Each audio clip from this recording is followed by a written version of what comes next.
Welcome to the FF Face-Off, where fantasy football is debated. All right. What's going on, everybody? Welcome back to the FF Face-Off. Very happy to be here. Wasn't going to go live today, but there were some requests to go live. So we're going to go live. I'm giving you my top 10 quarterback rankings for fantasy football in redraft. You're getting ready to draft. We're going to be able to help you out. If you have any questions, feel free to fire them into the chat. I'm going to run through these quarterbacks here. I do have a little bit of housekeeping. By the way, my name is Mike. Feel free to follow me on X at the FF Realist. More importantly, follow the show at FF Faceoff on X.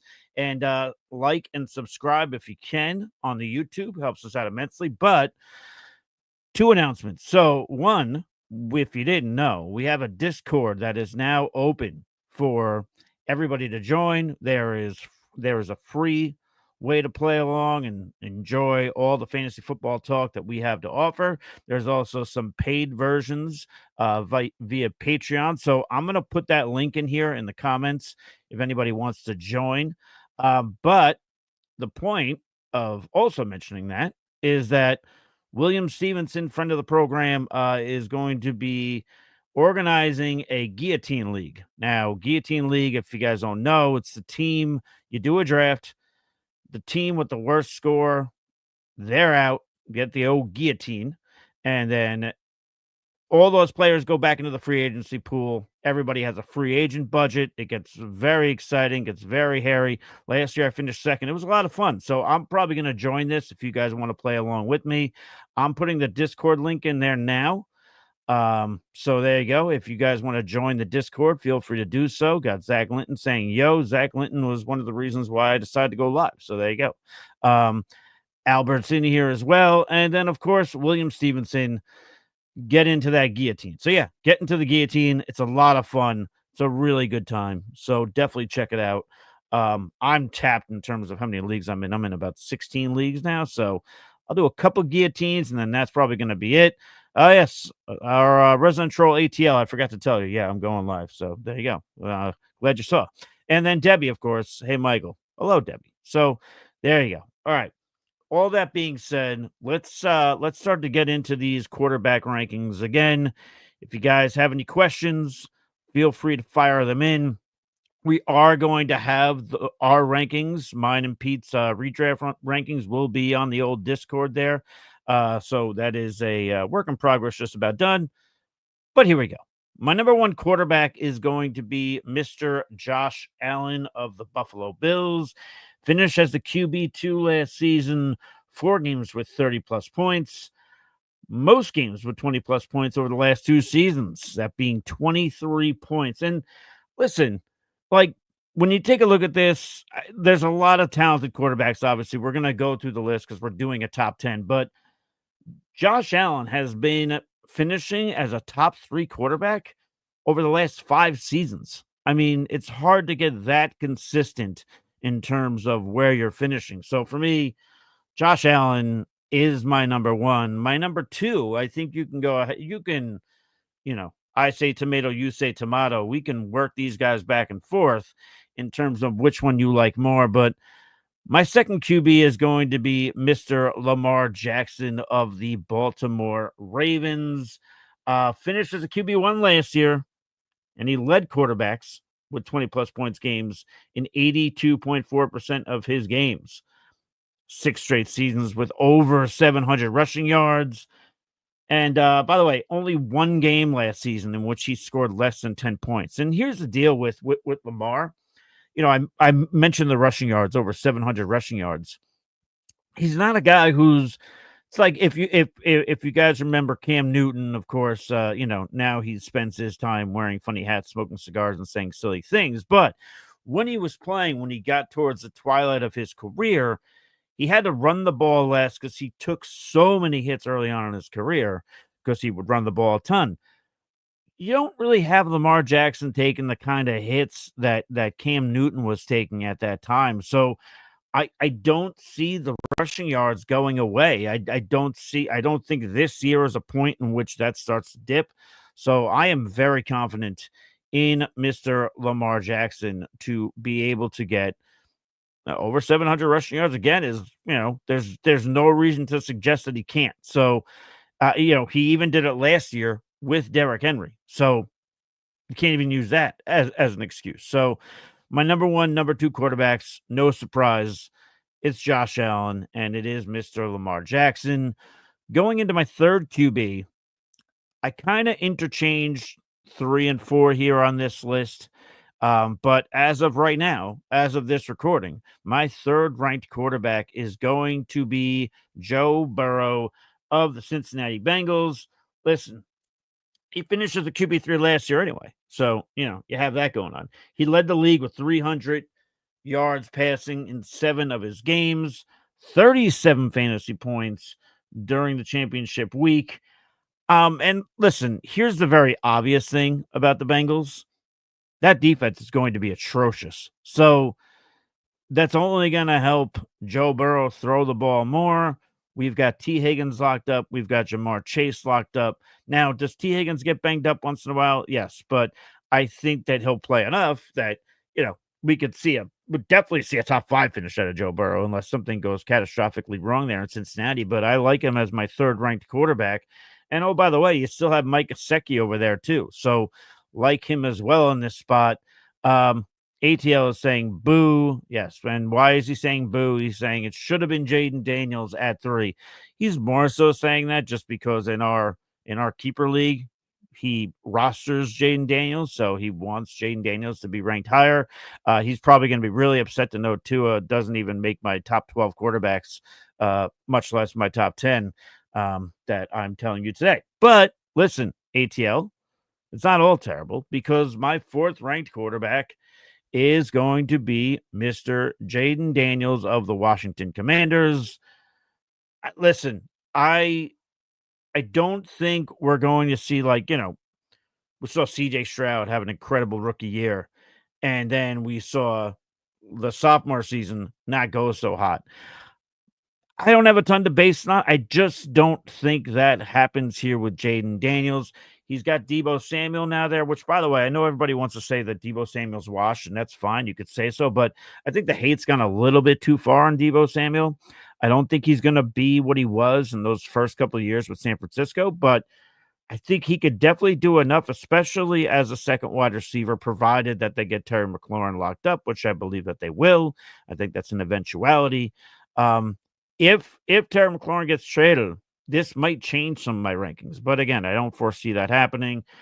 So Jayden Daniels, he had 4. I'm sorry, I apologize. Finished QB5 last year, one of 2 QBs with more than 25 rushes of 10 or more yards. Let me get my words out there.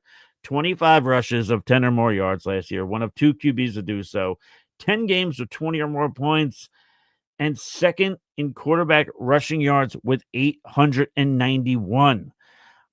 Again, this is a quarterback who didn't take a big beating in his first season in the NFL. So he's a young guy, young pup.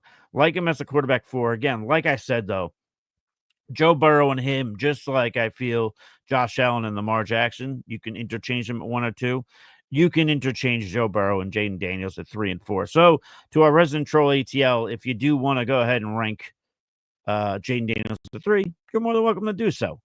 And Zach is saying Deebo is a redraft target for me, and I hate him. Wow. Okay. Well, yeah, it probably means that the cost is getting to a point where it's a little more desirable for you, which, again, I think the hate's gone too far.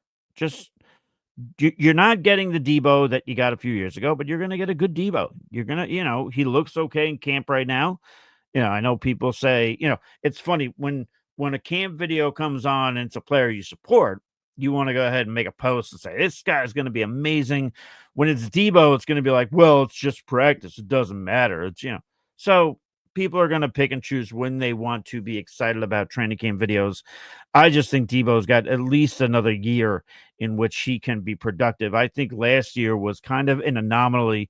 That was in a shit show of a situation there with the San Francisco 49ers where everybody and their mother was hurt, which, by the way, is an obnoxious trend that is continuing into this training camp. So there you go. Ask me how I'm doing. We do have William Stevenson says entirely too far, that being the hate. Debo should be a great flex that you're getting mad cheap. Yeah, and you are getting him mad cheap. I can look up that ADP in a moment, but the ADP is pretty juicy. So I will go ahead. I'll take Debo. I'll take him. I don't mind him in best ball either. William Stevenson also just says, imagine Debo randomly lined up in the pistol with Daniels. Yeah, you could do that. I don't know if they're going to use, I don't know if it's going to be a carbon copy of how Debo was used with the 49ers, if it's going to be used the same way with the Commanders. But, I mean, there definitely is the potential for that. Might not be as often, but yeah, you could definitely see him lined up in the pistol. And he said, Zach Linton, that being, just took Jayden Daniels in the Warrior Bowl with the 3rd pick. Very well. Very nice. I am actually in one of the Warrior Bowl drafts. I have not picked yet, though. I'm at like pick 9, and somebody lives in Australia, so had a bit of a wait there. So good times. But all right. I will just tell you guys really quick before we go into our 5th quarterback. Feel free to like this show, please. It helps me out immensely, helps out the program immensely. Hit the like button, hit the subscribe button. If you have any questions, if you hate my rankings, if you love my rankings, if you want some insight, fire a comment in there, whether it's live here or after the fact. If you're watching this post live, go ahead, fire it into the comments, and I will definitely answer you. Proud to do so. And Zach Linton says, I'm probably on the clock. This draft is flying. Must be nice. All right. Well, mine's not. And here we go with our resident troll ATL. It wouldn't be a troll show for ATL if he didn't say something stupid. If George Kittle joins WWE, who do you think his WWE tag team partner would be? To be blunt, ATL, I don't care. So there you go. Because I'm not worrying about George Kittle post-career. I'm embracing the current career as an NFL future Hall of Famer. So don't worry about it. Anyway, so all right. Quarterbacks 1 through 4, Josh Allen, Lamar Jackson, Joe Burrow, and then Mr. Jayden Daniels in his sophomore year. Rounding out my top 5 quarterbacks here, we're giving you the fantasy football rankings for my top 10 quarterbacks. Number 5, Jalen Hurts of the Philadelphia Eagles. And listen, there's not a ton that needs to be said here. We know why he's ranked here. He's ranked here because the tush push is still alive. Now, listen, he finished as a QB8 last year, but I have a sneaking suspicion that he is going to be throwing the ball a little bit more in 2025 than he did in 2024. If you look at Saquon Barkley's touches throughout the year, including the playoffs, I don't know if that's sustainable for another season. Again, this doesn't mean that they're not going to give the ball to Saquon at all. Don't be over dramatic. But I like Jalen Hurts in this spot. Again, finished as QB8 last year, 4 straight seasons with double-digit rushing touchdowns. Like I said, tush push is alive and well, and only 2 games with less than 10 points. So, and the Eagles gave no indicator. Sometimes a team wins a Super Bowl and all of a sudden they lose a bunch of players and it doesn't look so hot. You saw none of that this year. I mean, the Eagles look just as great. They've got the best chance to repeat, a best chance to win the Super Bowl, in my opinion. Eventually on this program, we're going to do some of our playoff predictions and so on and so forth. That'll be a good time. Stay tuned for that. But yeah, so I don't see a reason why Jalen Hurts can't be a top 5 quarterback here. I just think some of the guys I'm going to mention here in this bottom half, I just think Hurts is a little bit better than those guys. So that's what I'm going to go with. Now, I will say this. Of the names I mentioned, is there a potential where Jalen Hurts can give you a dud week here or there because of Saquon Barkley? Sure, if it becomes a Saquon Barkley game. But, again, double-digit touchdowns in 4 straight double-digit rushing touchdowns in 4 straight seasons. That's something to notice. That's something to look at, especially if you're in a league where it's 4 points per passing touchdown and you're going to go ahead and get 6 points for a rushing touchdown for Jalen Hurts. It's going to help in the score column towards the end of the year. So there you go. Take a look at some of these comments here. A lot of ATL in here. Oh, man. Okay. Are concerned with Hurts' injury history? No, not particularly. No. Is there a potential that he can get hurt? Sure. But Is that something that is, if I want to take a quarterback in that spot, is that something that is prohibiting me from doing that? No, no. So there you go. I'm not concerned about drafting Jalen Hurts at all with any kind of injuries. He seemed to get banged up past couple seasons. He did get banged up towards the end of last year. He missed the last 2 weeks. But he probably wouldn't have played that last week anyhow. So whatever. But William Stevens saying, I'm lockstep with you. This is not a tripod organization. They know they can't kill Saquon and have outwardly spoken about improving their passing game. Yeah. And listen, it wasn't even like the passing game needed revamping. They just need to throw the ball more. A.J. Brown was hurt for part of the year. Then there was that weird dry spell during the year where it wasn't getting targeted as much. And it was that, NFL Network and everybody else wanted to create drama, which, by the way, RIP NFL Network, because it's going to ESPN. That's going to be dreadful. They're going to ruin that thing in about 3.5 seconds after they go on air. But there was all that talk about, is there some kind of friction between Jalen Hurts and A.J. Brown? How come they're not? How come they're not jiving? How come they're not connecting more often? So, but yeah.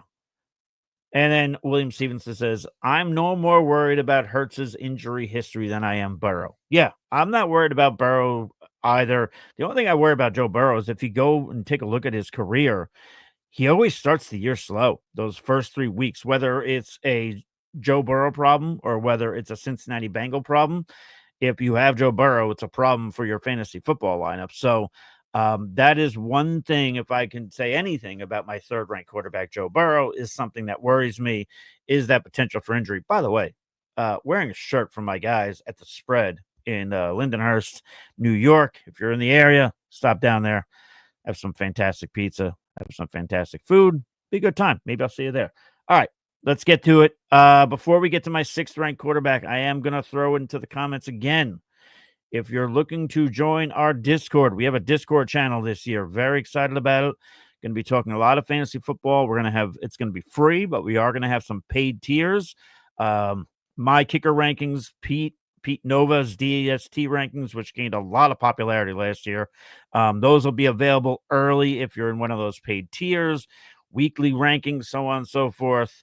One-on-one Q&As kind of thing. We got a lot going on there. So I'm going to put that link there again. If you want to go ahead and join us, you're more than welcome. And let's get into our 6th-ranked quarterback. It's going to be Baker Mayfield of the Tampa Bay Buccaneers. Listen, he finished as the QB4 last season. So that's pretty darn good. He had 10 games with 20 or more points. Not a lot of quarterbacks did that. 6 games with 300 passing yards. Remember, I said Joe Burrow had 7. Baker Mayfield was right behind him with 6. And he's going later in drafts, clearly, obviously. And also one of 5 quarterbacks with 20 or more rushes of 10 or more yards. Listen, we worried about Baker Mayfield last year when Dave Canales was gone and it was Liam Cohen, Mr. Duval himself. And Baker did better. He threw 41 touchdown passes. Now, I think there's a world in which those touchdown passes go down. This is why he's not ranked 4 where he finished last year. This is why I bumped him down a little bit to QB 6. But I don't see a reason. Again, he's still got Mike Evans for whatever he's got left. I think a lot of people are starting to think that this might be the beginning of the downturn for Evans. We shall see. Chris Godwin, we'll see if he starts the year on the pup or not. He's still recovering. Emeka Egbuka, that's another player. And, oh, by the way, Jalen McMillan, who came on strong late last year, and also Cade Otton there at tight end. So the weapons are there for Baker Mayfield. We're going to see what he does again with another coordinator. But, I would be more worried about it if he didn't prove it last year after losing Dave Canales when he went to go become the head coach of the Cincinnati Bengals. So I can't factor that into my worrying about Baker Mayfield. I feel pretty good about having him at 6. Of all my top 10, he's probably going to be a guy who doesn't move at all. ATL's asking, who do you think will be Baker's wide receiver 1? I still think it's Mike Evans. I just don't think it's going to be as consistent, though. because I think the weapons are talented enough there. I don't think Emeka does it in year one, being the number one wide receiver for the Buccaneers. I don't think it's going to take very long. But between the rookie and then between Chris Godwin, we'll see how that recovery goes. We'll see how he is when he gets on the field. He might start the year, but does he start it slow? I think that's something to keep in mind. We see a lot of players come back from injury and all of a sudden they're a little bit slower than we're used to. They got to get up to speed. So, I would say Mike Evans would still be the wide receiver one. Cronster, who, by the way, talked about the Discord earlier. No one's worked harder on that Discord channel than Cronster. I know a lot of people have worked hard. I'm not trying to dismiss anybody, but Cronster has been busting his ass to make sure that's as good as it can be. So again, link is up there. Join the Discord. Have a good time. But Cronster does say Mike Evans is still the wide receiver one, and the team will ensure his 1K. I hope so. We definitely saw it last year, that last game. But Ibuka is my favorite value target late in the draft. That's more than fair when you're talking about draft costs. I totally get it. Yeah, absolutely. And then William Stevenson says Ibuka or Pearsall. If it's just a redraft, I'm going to go Pearsall. If you're asking like dynasty, Ibuka at that point. But if it's this year, I'm going to go Pearsall just because I mentioned earlier, everybody's getting hurt with the 49ers already. The trend from last year is bleeding well into this year. So, I mean, Pearsall himself needs to stay healthy, but I don't love that Jennings hurt the same calf that he already hurt previously. Brandon Ayuk, much like Chris Godwin, but I think Brandon Ayuk is more of a lock to start the year on the pup than Chris Godwin. George Kittle's going to eat, but George Kittle can't do everything. I know Christian McCaffrey's going to be there, and I forget who I was talking to earlier. Actually, might have been Cronster, might have mentioned it at one point, whether it was in a private chat or if it was on X, but it was just like they're not going to be able to give Christian McCaffrey this crazy, insane workload just because everybody's hurt. Somebody's got to pick up the pieces there. So if it's redraft again, I'll go Pearsall this year. But let's get on to my 7th ranked quarterback. Again, if you're just joining us, Josh Allen, number 1, Lamar Jackson, number 2, Joe Burrow, number 3, Jayden Daniels, 4, Jalen Hurts, 5, and then Baker Mayfield at 6. 7. Some people love him. Some people hate him. I like him this year. It's Justin Fields of the New York Jets. Listen, what can we say? As always, Justin Fields brings the rushing upside. He was the QB8 in points per game last year before he was sat down for one Russell Wilson, which, listen, that wasn't a performance-based thing. That wasn't why Justin Fields all of a sudden found the bench. We knew from the get-go. We knew from the jump. We knew once Russell Wilson was ready, it was his job, and then Justin Fields would sit down. And then he was, by the way, people don't realize this, in points per game. I already mentioned what he did in those 8 games with the Steelers, but in his 2 full seasons with the Chicago Bears, he was a QB6 and the QB13 in points per game. That's not bad. I mean, you would think it'd be worse. And then when you incorporate the fact that, like, again, mentioned Russell Wilson, we knew he was going to take over. We don't have that here with the Jets. We don't have this guy is taking over. We don't even have when there was that scare on one of the first days of training camp when Justin Fields left practice with an injury, everybody freaked out because they said, crap, look at this quarterback depth chart. So there's nobody nipping at the heels of one Justin Fields. The floor is his to put together the best possible fantasy season that he can. And if you I would actually bet he'll be top 10 among quarterbacks in points per game. I truly feel that. Listen, he's not going to all of a sudden throw the ball a ton. I do like the over on the passing touchdowns. I believe what was it? 19, something like that, 19 and a half, some of that for you sportsbook junkies. I do like that for Justin Fields, but yeah, I think Justin Fields, between the passing and between the running, I think he'll do just enough to finish at the back end of the top 10. Again, for now, I've got him at the quarterback 7. Can I envision a world in which he moves back? Yes. Can I envision a world in which he moves up? Probably not. He's kind of entrenched there at that QB7 at best. I just like those 6 players above him so much more. We're going to go to my next quarterback here, the number 8 quarterback.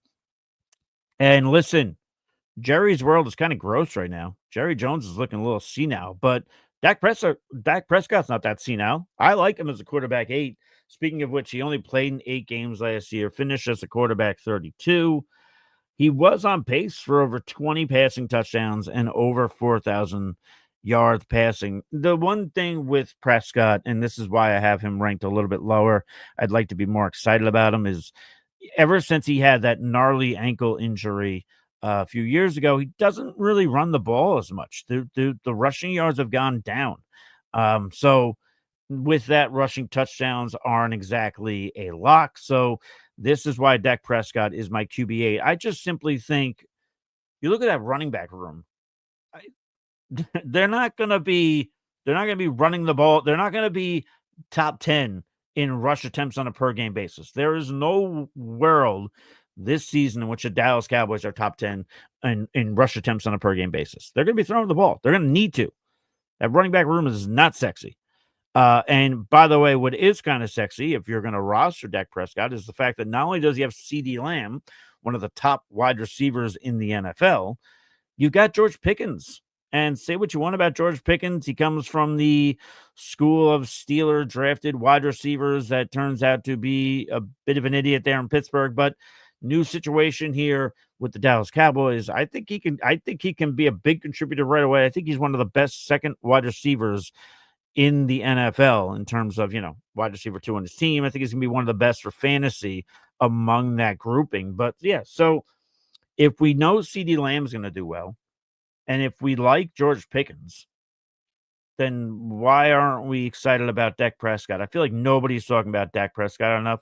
We're hearing it a little more as we enter August here, getting into draft season. But to me, Dak Prescott is among all the quarterbacks that I have in my top 10. Dak Prescott is one of the best representations of why it's good to wait on drafting quarterback. More than welcome to draft some of these big names I mentioned earlier, but if you want to wait in the position, Dak Prescott is a guy that is not on a lot of people's radars unless you're drafting in Dallas, Texas, but whatever. So there you go. Dak Prescott is my 8th ranked quarterback. We got 2 more quarterbacks here. Then we'll ride off into the sunset. I'll just tell you, beautiful people, that if you can, feel free to like this show. If you want to subscribe, hit subscribe. If you want to comment. I can answer it later. You want to tell me I'm an idiot because of my rankings? That's cool. We can have a conversation. You want to tell me I'm the smartest man alive because of my rankings? Love that too. Love that for both of us. So leave a comment there. I'll be more than happy to answer you guys. By the way, we have a ton of content coming soon this week. So stay tuned. All the more reason to subscribe. 9th quarterback here. Pete Nova would be very happy with this one. Mr. Bo Nix of the Denver Broncos. Finished as a QB7 last year. I have him back at 9 just because of simple competition at the position. I mentioned, can I see Justin Fields moving up from 7? No. But can I see Bo Nix moving up from 9 in my rankings between now and when the season starts? Yeah, I could see that world. Bo Nix started the year slow, by the way.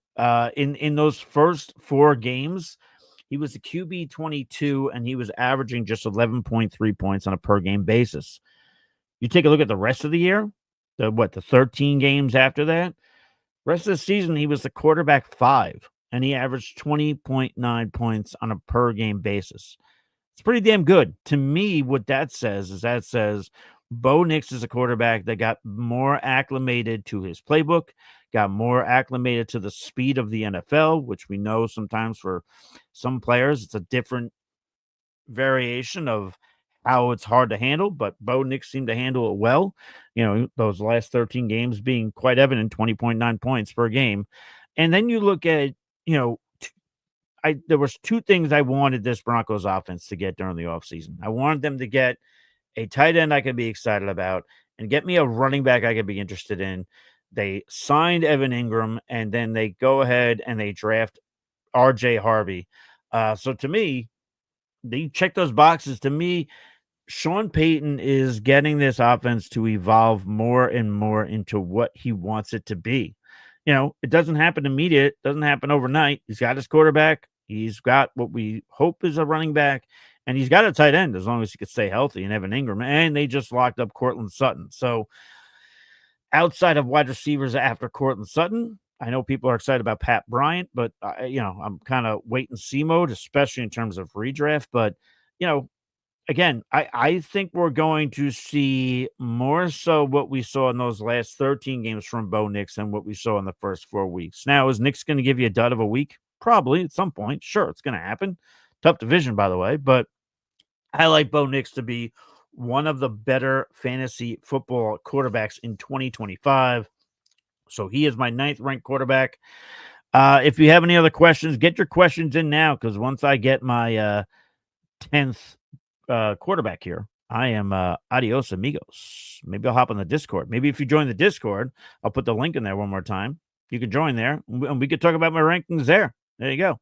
Maybe the guys, maybe Pete, maybe Kronster, maybe Ernie, maybe Coach Matt, Tyler. Maybe they want to rip me for my rankings. Those are some of the peeps that we've got doing some content here. So join the fun on the Discord. Link is in the comments. Last quarterback we're going to go to here as I round out my top 10 quarterbacks. It's going to be Kyler Murray of the Arizona Cardinals. Appropriate that he's ranked 10th for me because he finished as the QB 10 last year. Points per game last year, 14th. The year prior, he was 10th. That was when he was coming back from the injury, but he was 10th in points per game. So usually he tends to be in the better half of the league. Is he frustrating at times? Yes. This is why he's ranked 10th for me. But, the good thing about Kyler Murray is that among the top 12 quarterbacks last season, he was tied for the 3rd lowest percentage of games with less than 10 points. That would be, he only scored less than 10 points in 11.8% of his games. So you like that there. You don't see it. You didn't see a ton of dip weeks last year. We shall see if that continues. Scott, appreciate you with the like and subscribe. And then, yes, William Stevenson, Gilly. He's talking about guillotine leagues. We do have the guillotine league. I believe William Stevenson is going to put the link if he hasn't already. I haven't taken a drink yet, so I'm talking, so my voice is getting hoarse. Sorry about that. William Stevenson is putting that into likely the general area for now. There's a ton of options there on the Discord. It'll likely be in the general section, so you can click that guillotine link, join. It's a lot of fun. Again, worst team gets voted off. Worst team scoring for the week. All their players go in the free agency pool. It's pandemonium with the free agent budget. Good times. Debbie says, curious. I love Josh Allen as number 1 QB, but I haven't been reaching for him or doubt I will because it feels like he doesn't have a clear number 1 wide receiver. That's fair. He's his number 1, which sometimes scares me. Any hesitation on that? Agree with you all on the list. I don't have a ton of hesitation. It's something that I keep in mind that Josh Allen doesn't have the greatest wide receiver core. We talked about some other quarterbacks here in this top 10 that are stacked. That's not necessarily the case for Josh Allen, but Josh Allen does enough with his legs, and he does enough with not a lot in terms of his wide receiver depth chart to be able to still be a relevant fantasy football contributor. Again, like I mentioned at the top, I mean, not many quarterbacks you could say he's been a top 3 quarterback in the last 5 seasons. So no, there's not. I know it, I see it, I get it, but no, it doesn't. If I'm committed to drafting quarterback that early, then I've got no qualms about taking Josh Allen. Now, if I want to wait on the position, which again, we mentioned Dak Prescott, that was my 8th ranked quarterback. If you want to wait in the position, then no, you're not taking Josh Allen. So that's more of a roster construction point of view. I'm not scared of the lack of a, bona fide top tier wide receiver 1 there in Buffalo. But getting back to Kyler Murray, I like Kyler Murray this year. Listen, is he a frustrating player sometimes? Yeah. But listen, he's also averaged at least 30 yards rushing per game in all 6 seasons that he's played in the NFL. Along with that, 5 rushing touchdowns last season. So you've got the rushing ability, where Marvin Harrison Jr. bulked up this offseason for whatever that's worth. I do think we see Marvin Harrison play a little bit better than last year, but I think last year was kind of just an expectations thing were too high, and that's why Marvin Harrison's looked at in an unfavorable point of view. But I like him here. I think he's going ahead. I think he does better this year, and I think that helps Kyler Murray. Obviously, Trey McBride is going to get peppered as well. So you couple those two talented players, you couple the rushing ability. I think top 10 is more than fair for Kyler Murray. Can I see him falling back? Yes, potentially my rankings, but does he fall out of my top 12? Most likely not. I think with that rushing ability, I think Kyler Murray is a lock for my top 12. I'd be surprised if he fell out of the top 12. Guys behind him, like Justin Herbert's, Brock Purdy's, those kind of guys, Brock Purdy's sneaky with his legs, but he's not giving you that rushing ability that Kyler Murray has. So, yeah, Kyler Murray's 10th. So, again, those are my top 10 quarterbacks in fantasy football redraft for 2025 season. Again, I'll run through it quick. Josh Allen, number 1. Lamar Jackson, number 2. Joe Burrow, number 3. Jayden Daniels, number 4. Jalen Hurts, number 5. Number 6 is Baker Mayfield. 7, Justin Fields, come with May. Number 8, Dak Prescott. Number 9, Rocky Mountain High, Mr. Bo Nix. And number 10 is going to be Kyler Murray. Again, my rankings will be available on Discord at some point this week, probably tomorrow, probably maybe tonight. We shall see. Hope you guys enjoyed this content. Feel free to like and subscribe. If you have any questions or comments, feel free to fire it into the comments. I will get back to you. Even if it's a criticism, I can have a conversation. I can live with you not liking my rankings. It's not for everybody, but I dig it. Until next time, guys, stay thirsty. Be kind to one another. We'll catch you on the flip side. Cheers.